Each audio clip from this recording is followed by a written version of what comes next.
Welcome to the Meet Your Army virtual engagement hosted by Army Outreach Division in support of U.S. Army Public Affairs. I'm Major Pete Nguyen, and it is my absolute pleasure to serve as your moderator today. As a Vietnamese American, I'm especially excited to take part in today's discussion as I'm joined by the highest ranking Vietnamese American officer in the United States Army, Major General Viet Luong. General Luong fled the Vietnam War at the age of 9 with his family and arrived in America as a refugee.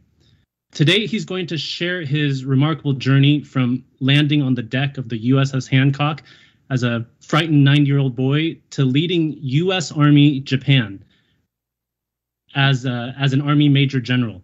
Over the next 30 minutes or so, General Luong will share his experiences and thoughts with us as we learn more about his Army story. Regardless of where you are joining us from or how you found us, thank you for watching this timely discussion. So without any further ado, sir, thank you so much for taking some time out of your busy schedule to join us today. Would you like to provide any opening remarks to everyone joining us? Yes, sure. Ohayou gozaimasu from Japan, and it's greetings to all of you dialing in. It's my great honor to be here today.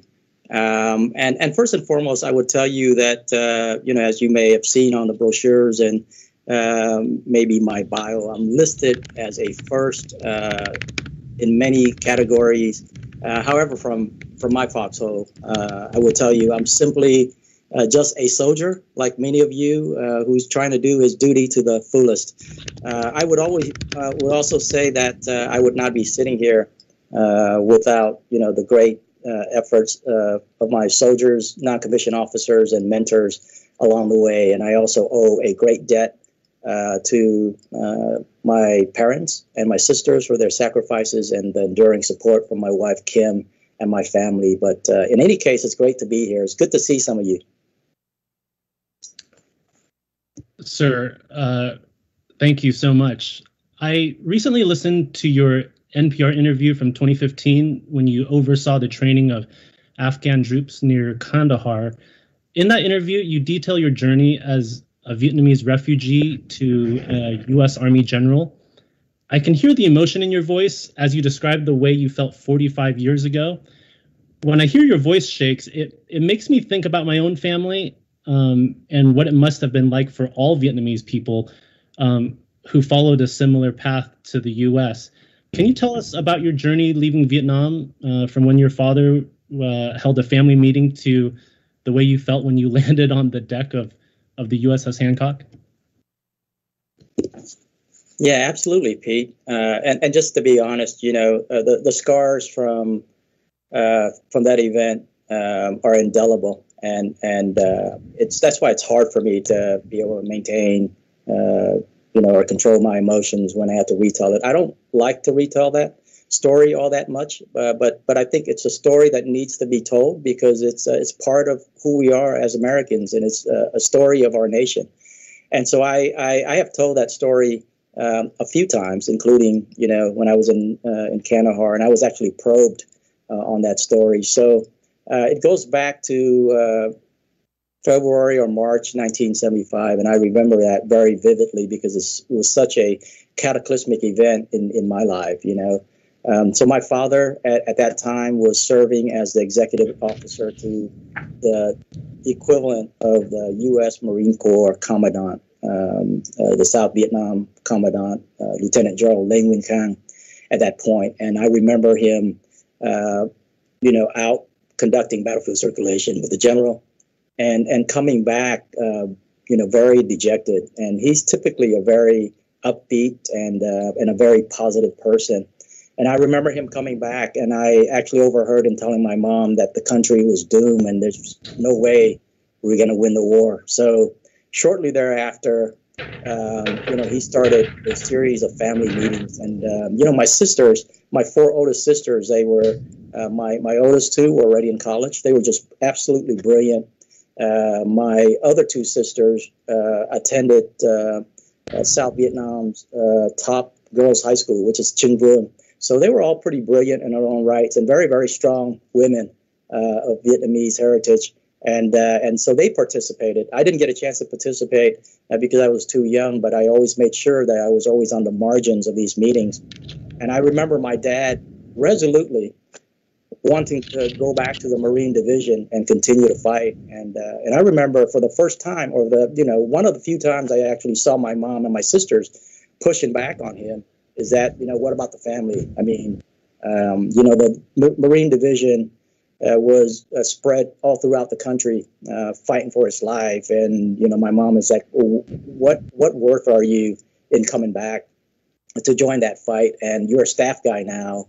What kind of authority do you think you have to be able to do that? So they fought him pretty hard on it. So they started talking about other options. The most prominent is, because I was the only boy, big Catholic family as well, sending me to the U.S. to live with one of his advisors ahead of time, just to try to save the family lineage there, and perhaps sending one or two of my sisters forward. But in any case, at 9 years of age, I just it was gut wrenching for me to see my parents go through that. And then shortly thereafter, in April, I remember my dad coming back, and he whispered to my mom, telling her that one of his American friends wanted to facilitate our escape from Vietnam due to the deteriorating situation. And shortly thereafter, I remember roughly on the 25th or 26th of April, we were told, hey, pack your stuff and only take, the clothes you wear on your back and the documentations that you would require to leave the country. So we did exactly just that. We bounced around, for a couple of days. I remember staying at the Caravel Hotel in Saigon, and then we moved into the World Vision compound. Very secretive, the whole time. And on the 27th of April, 1975, we ended up entering Tan Son Nhut Airport. It was extremely crowded, very small terminal, and we were outside on the hot tarmac for, it seems like, for an eternity. Just waiting our turn to be processed, and the next day, kind of all hell broke loose. We started receiving mortars and artillery fire. We can hear small arms fire all throughout the outside of the airport, and then a couple of enemy aircraft came in and bombed the airstrip. And I remember my dad. We were all cowering, lying on our bellies. My dad said to stay down. And he was on his knee, and he says, "Kids, don't worry. You'll be okay. You're missing out on a monumental historical event." And he was so calm that it made a lot of us feel safer. But in any case, rounds were still coming in. People close by were getting hit, and I remember their screams and cries, and I was scared to death. And I was laying on my belly, and as a 9-year-old, you do probably the only thing a 9-year-old could have done at that moment was I recited my Hail Marys, and I recited my prayers. So we got through the day, and then, but we there was a great degradation of hope because we were told that the U.S. decided to stop all fixed-wing operations. So we were just waiting for the inevitable, for communist forces to start storming the airport gates, and then whatever we had coming to us. And then that afternoon, I saw my dad talking to a young Marine, U.S. Marine captain and RTO, who was still the security force there. And after that, he instructed all the men in the area to start clearing a landing zone. And he said Marine helicopters were coming to the rescue. And that afternoon, we saw a beautiful formation of CH-53s come in to the airport, and we waited our turn. The next day, we received our lift assignment. They were flying seat outs, and it was 60 Vietnamese per load, and we got on the aircraft. I remember flying out. I remember tracers coming up at us. I remember the door gunners shooting back, and 30 minutes later, we landed. And a lot of Vietnamese on board started, to tell other people that, hey, they're probably just dropping us off on some island right off the coast of Vietnam. And I believed that because I didn't know any better. So when we came off, the tail of the aircraft there, it was really a magnificent sight, And I asked my dad, I'm like, Dad, where we're at? And I remember him telling me, he says, we are embarked aboard the USS Hancock. And I said, what does that mean? And he says, it means that nothing in the world can harm you now. And again, that was, for me, a very monumental occasion, very monumental event in my life that I hold true to this day. And in a lot of ways, that whole experience on the USS Hancock has motivated me to serve and to follow my father's footsteps.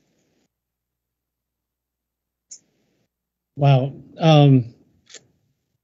Sir, we spoke previously, and I mentioned to you that my family background is very similar.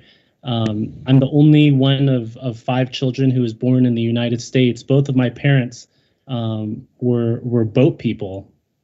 And so as you were telling your story, I couldn't help but remember being woken up in the middle of the night because my dad, who was in the South Vietnamese Army,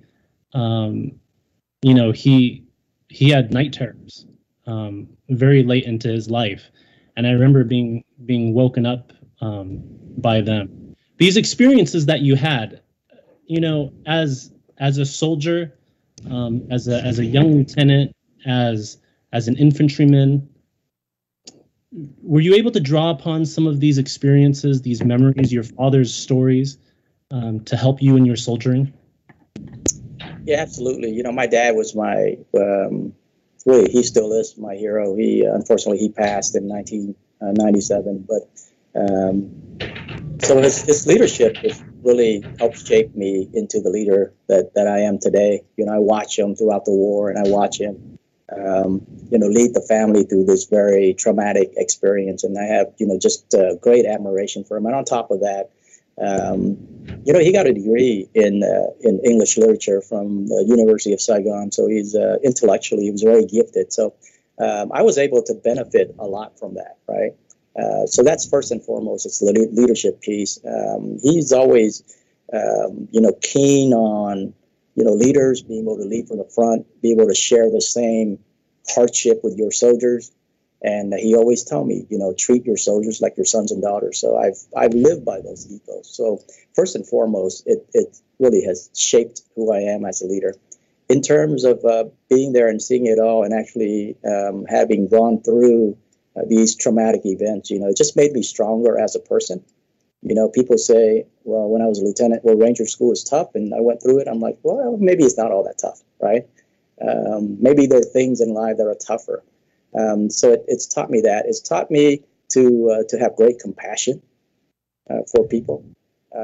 I will tell you, for those who know me, so I'm a pretty tough leader. I mean, I demand pretty high standards, but I also have deep loyalty and compassion. And those are the values that I had before coming in the Army. Of course, all the institutional values that have been inculcated in me as well.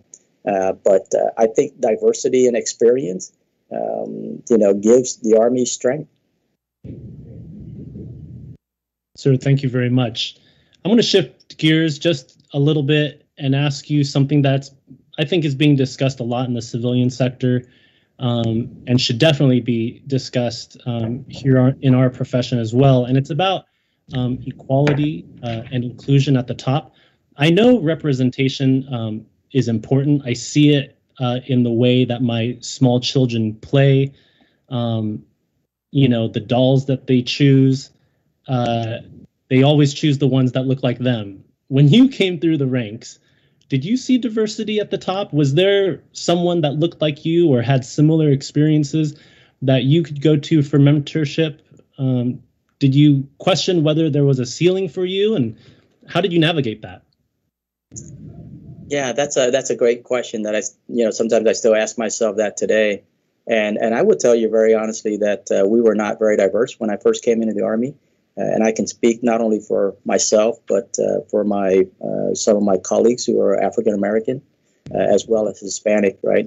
In the infantry and in the combat arms in general, we were not very diverse back then. I would argue that there's great room for improvement right now because within those populations, including Asian Americans, not very diverse. I found myself, I think for that first year in command until General Viet Kim arrived the second year in the 82nd Airborne as only one of 27 battalion commanders of Asian descent. And I think we had one African American, so not very well represented. Carl Alex, he became a two-star. He's a great friend of mine. And when I became a brigade commander, it's sort of similar. When I was younger, maybe I was too naive. I just kind of never worried about that. I was just like, hey, just put your nose to the grinder, do your best, and always excel just to achieve the average, right? I always felt like I had to outperform folks in everything that I do. And some of my friends, were talking about, hey, how can we help the force become more diverse? And I was too naive to even worry about that. I said, hey, why don't we just do our jobs and everything will work out? Well, it doesn't work like that, right? In order to be successful, you need a lot of support. You need mentorship. You need advocacy. And I felt, and I'm not bitter about any of this stuff, right? I mean, I'm sitting here as a two-star general, but as I look back, after I had taken brigade command, I'm looking for opportunities to open doors for others, who may not have the same opportunity. I'm not just talking about Asian Americans, because a lot of infantry officers that I mentor now just happens to be, African American. And so I try to do that. I also try to do mentorship for female officers that also, require some assistance in terms of, their charting a path to a successful career in some of these branches that may not include a lot of women. So as I look back, I realized that even in my younger days that there were doors that were open for some of my peers and advocacy that they had and mentorship that they had pretty much at every turn, including now, that I didn't have. But I think in order to correct that, I think we it's going to take a little time, and we got to go back, early on, right? Because it takes years to create, a great officer or NCO. So I think we got to start with recruiting. We got to start with retention and trying to attract the top talent into the field. And I think there's a lot of work that needs to be done right now, specific to Asian American. Do I think there's a top ceiling? No, I do not think so, because to me, if you ask me, hey, should we think outside the box? I'm like, what box, right? But at the same time, I will tell you, it's very, very tough. The ceiling is very high, and the ceiling is tough, and the path to get there may be tougher for some of us than others, and we got to do that through a holistic approach, And I would welcome any ideas, and I would contribute to that effort if the opportunities exist to do that. Sir, thank you. I'm just going to ask you directly. There's a small cohort. I don't think that there are many, but in recent days and months, their voices have been a little louder. And the question that they ask is, does diversity matter? And of course, the Army's program, the Army's belief, and the Army's values, we say consistently. I think we've been consistent, in saying that diversity is a strength. Can you tell us why? Why is diversity something that is needed in our Army? Yeah, no, I think there's great strength in diversity, right? As I stated before, diversity allows you to have diversity of culture and diversity of thought. It just makes us stronger. I'll give you one quick example. We had a team building session last week, right? And this little vignette I just grabbed last week is a perfect example of why diversity in culture and thought is important. So we were split up into small groups, and we were doing actually our campaign support plan offsite, and we had some team building events. And one of the team building events consists of groups getting together and pictorially demonstrate how to make toast, right? And I think some of you all may be exposed to this exercise. I think it's a great exercise, but the whole process involves people individually coming up with ways to do that, and then as a group coming back and picking from individuals to create a better group effort. So in the end, that's the story. And for most people, I was watching the outbrief, and for most people, they're just pictorially, going way back from how you harvest the wheat, and then how you make flour, and then how you make bread, and then how you put it in the toaster. For this one individual, who I think the world of, his name is Kevin Phillips, and he had no toaster in his pictorial depiction. And he showed, just putting sandwiches on a frying pan, and that's how he made toast. And I said, why did you do that? And he said, sir, my family grew up in Kenya, and we don't make toast using that toaster. But the whole point behind that is the end results were the same, right? It was just a different way of getting there. And I think it's good for our Army to have that. And again, I'm very critical about sometimes about initiative for diversity, because I think it has to go beyond words. It has to go beyond programs. I think the programs are good, but it has to kind of be inculcated into who we are as an institution, right?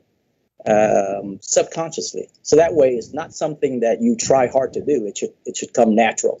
And I'll give you another example that I'm living today, and I'm not touting this as, General Viet's got all this stuff figured out, right? So my front office, right? I'm obviously, Vietnamese American. My secretary is a Japanese local national.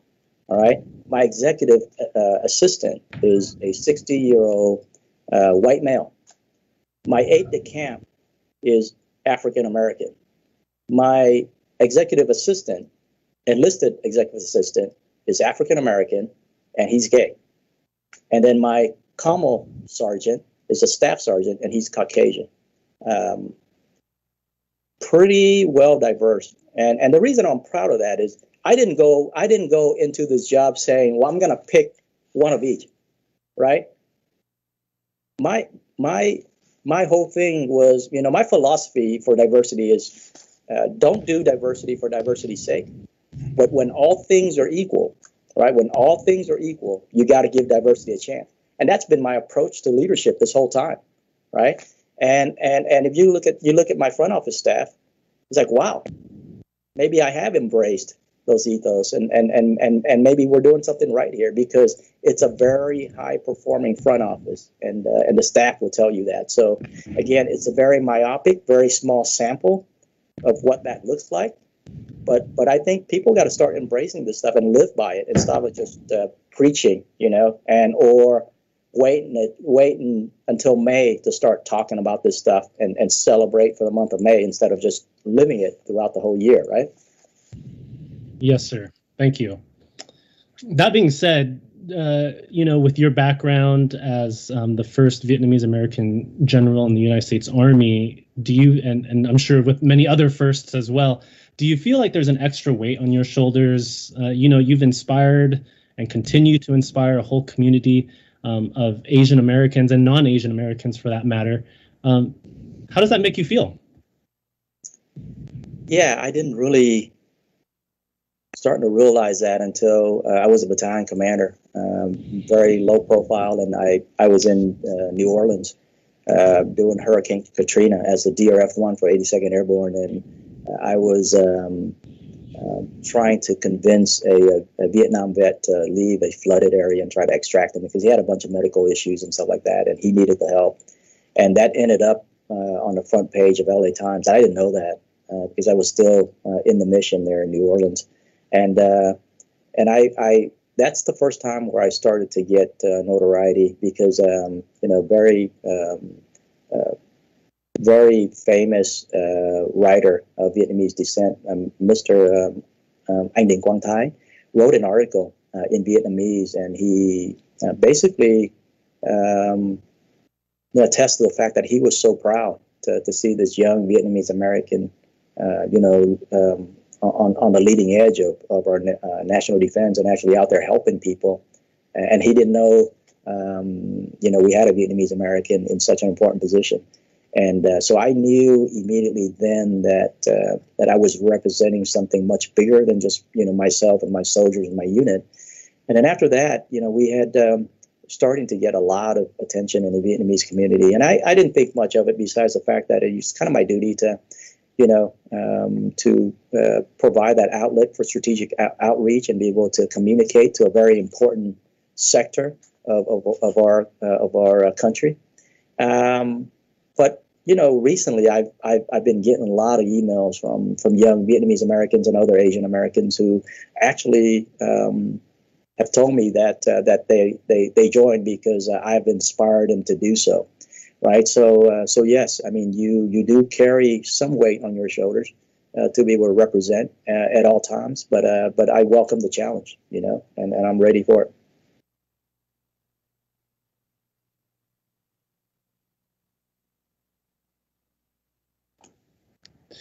Well, we're lucky to have you, sir.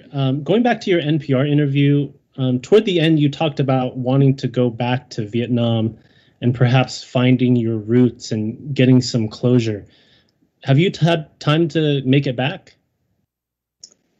I've made it back one time, but I was in official capacity, so I couldn't really do much. I was actually in Hanoi. But I do want to go back, and I do want to, have the opportunity to take my kids back because all three of them were born here, and just because of COVID and everything else, it's just has not been possible. Yeah, my parents, I think I was maybe 12 years old when my parents went back for the first time. I think the borders had just reopened, and my dad would have never confessed it to me, but my mom told me that when he went back for the first time and got off the plane as a Viet Kieu, as a Vietnamese American, just the tears and the weight and the emotion that shed as he returned. I've never been able to shake that memory. I'm glad that my mom was able to share that with me. Thanks for being so candid and open with us. This next question's it's a little difficult to answer, I think, but we'd be missing the point, and we'd be remiss, I think, if I didn't bring it up. There have obviously been reports and news and videos surfacing of Asian hate cases, especially, a very tragic one in Georgia. How does that make you feel? And, is there something that we should be doing to help address this? Are there conversations that we need to be having? Yeah, certainly we have to have the conversation, and this is absolutely something that we need to address. We've been having in the Army some very uncomfortable conversations to tackle, I would call harmful behaviors, whether it's suicide, sexual assault, sexual harassment, or racism. Right? Each comes with a different set of solutions, and I would say, for me, I mean, I'm deeply hurt watching some of that stuff. But what I would say is I don't have the totality of the analysis to address, the issue of hate crime. I mean, it's out there. It would be naive for us not to think so. But they come in different form, and for me, I think in order to address the totality of the issues, we need to have a comprehensive approach towards it. Because, so hate crime, in my estimation, probably at one extreme, probably not as prominent, but there are other issues that we need to tackle as well, right? It's something, for example, I would say, and some of you may have experienced this, Pete, and you may have seen it yourself. I'm not sure if I'm using the right term because I'm not, school trained in any of this stuff, right? But I would say something as latent as systemic bias, for example. If you're in an organization or in a company whereby you work as hard as this other person, and when all things are equal, right, you don't get the nod because diversity is not the number one thing in their mind, but they decide to choose the other person because maybe they believe that you're that good Asian, right? Or you're not going to say anything. You're just going to continue to do your job. You're going to remain loyal. And it was the easier choice for them to make. So I see that happens, in different institutions. The other thing I would say is the institutional inequality that you see, right? You look at some of the academic institutions, select ones where Asian Americans have to score roughly 15% more higher than the rest to be able to get in. I think all those things need to be addressed at the same time and comprehensively, right? And I think we need to do a better job at having a campaign that actually addresses those things, because without knowing the crux of the issues, right, we're just trying to fix symptoms right now, it seems like to me, in a lot of ways. And you got to fix the problem instead of the symptoms.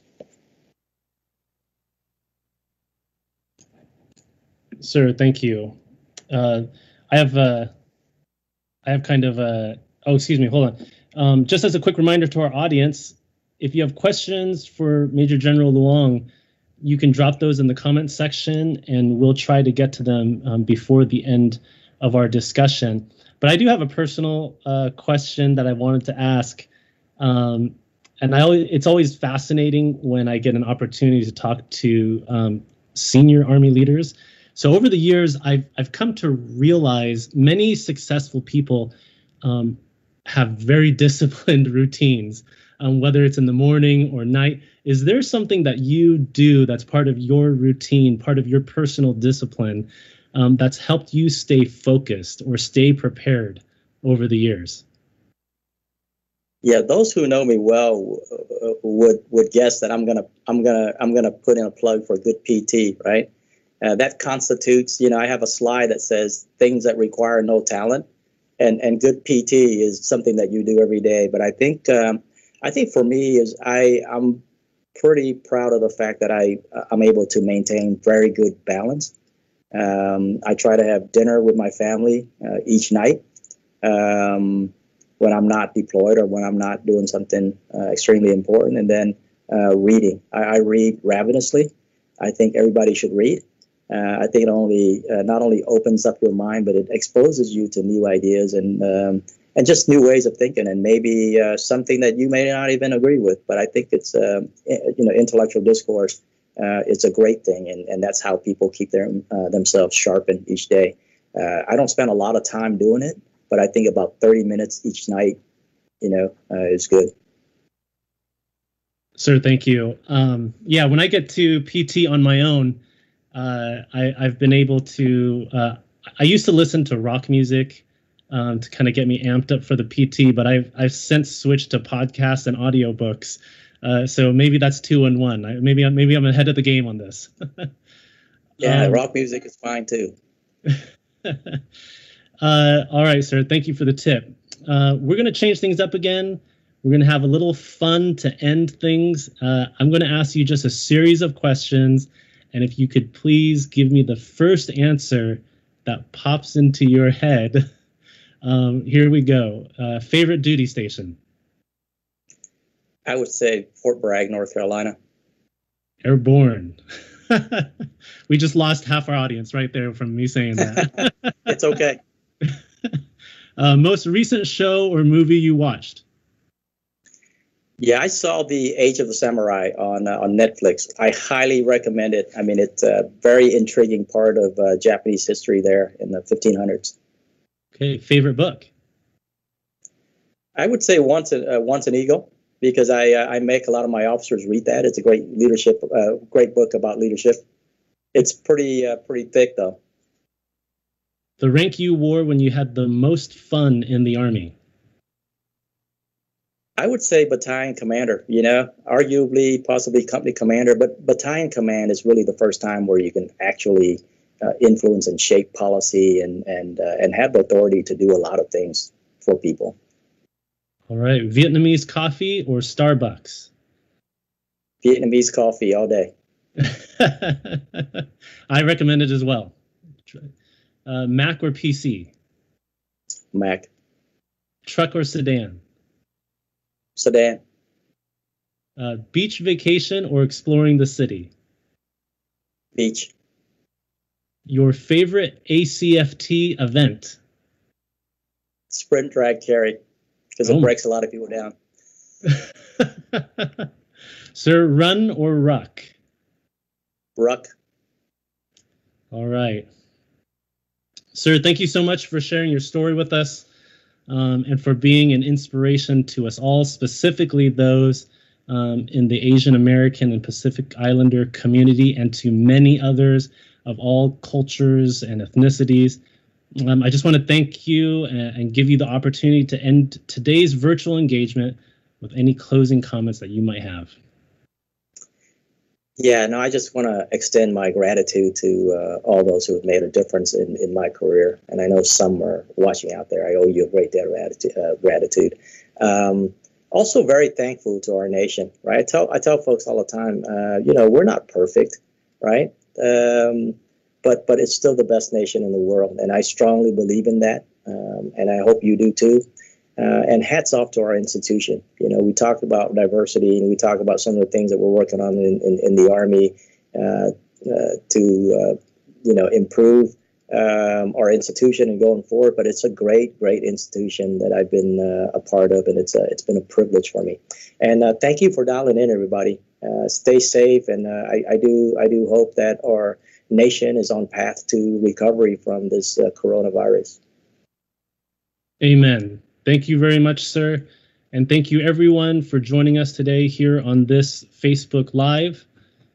Stay safe. Good to see you, Pete. Take care.